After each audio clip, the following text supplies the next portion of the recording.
নমো নমঃ সুপ্ৰভাতম শ্ৰীমদ ভগবত গীতামৃত আজি শ্ৰীমদ ভগবত গীতাৰ অক্ষৰ ব্ৰহ্মযোগ নামৰ অষ্টম অধ্যায়ৰ সপ্তদশ সংখ্যক শ্লোকভাগী হৈছে এনেধৰণৰ সহস্ৰয়োগ পৰ্যন্ত মহৰেয়ৎ ব্ৰহ্মণো বিদুঃ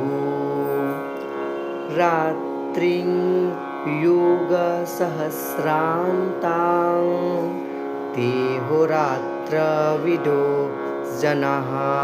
এই বিশিষ্ট শ্লোকভাগীৰ বক্তা হৈছে শ্ৰীমদ ভগৱত শ্ৰীকৃষ্ণ। শ্লোকভাগীৰ অসমীয়া অৰ্থ হৈছে এনেধৰণৰ মানুহৰ জোখেৰে 1000 যুগ গোট খাই ব্ৰহ্মাৰ এটা দিন হয় আৰু তেওঁৰ ৰাতিটো সিমানেই দীঘল হয় বুলি কোৱা প্ৰসংগত ভগৱান শ্ৰীকৃষ্ণই সখা অৰ্জুনৰ আগত এই বিশিষ্ট শ্লোকভাগীৰ অৱতাৰণা কৰিছে।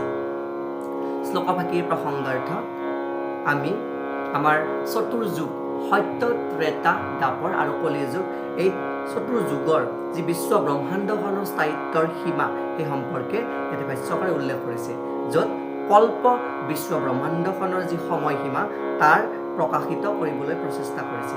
আৰু এটা কল্পৰ কথা ক'বলৈ গ'লে ইয়াতে মানে যি সময়ৰ পৰিসীমা বা মাপন কল্প, সেই কল্পৰ কথা ক'বলৈ গ'লে ব্ৰহ্মাৰ এদিন বুলি ইয়াতে উল্লেখ কৰিছে।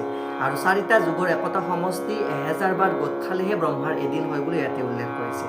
আৰু সেই যুগ 4টাই হ'ল মই উল্লেখ কৰিছোঁ সত্য ত্ৰেতা আৰু দ্বাপৰ আৰু কলিযুগ। সত্য যুগৰ বিশেষত্ব হ'ল সততা আৰু জ্ঞান আৰু ধৰ্ম। সেই যুগত অজ্ঞান আৰু পাপ প্ৰায় নাথাকে বুলি ইয়াতে উল্লেখ কৰিছে।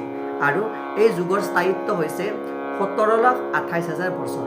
আৰু ত্ৰেতা যুগৰ প্ৰথম যি কাৰ্য সেই কাৰ্যৰ ভিতৰত কৈছে যে ত্ৰেতা যুগৰ প্ৰথমবাৰৰ বাবে পাপৰ প্ৰাদুৰ্ভাৱ হয় আৰু এই যুগতো 12,96,000 বছৰ ধৰি থাকে বুলি কৈছে।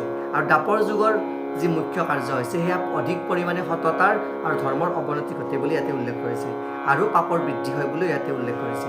আৰু এই যুগটোৰ বছৰৰ পৰিসীমা হৈছিলে 8,64,000 বছৰ ধৰি ইয়াতে বিস্তৃত হৈ আছিল বুলি কৈছে। আৰু অৱশেষত যি কলিৰ যুগ আছে 50,000 বছৰ ধৰি বা যি মুখ্য অংশ আছে সেই মুখ্য অংশটো ধৰি ইয়াতে বিস্তৃত হ'ব বুলিও কৈছে, য'ত সংঘৰ্ষ অজ্ঞতা অধৰ্ম আৰু পাপৰ উভৈনদী হ'ব বুলি ইয়াতে কৈছে।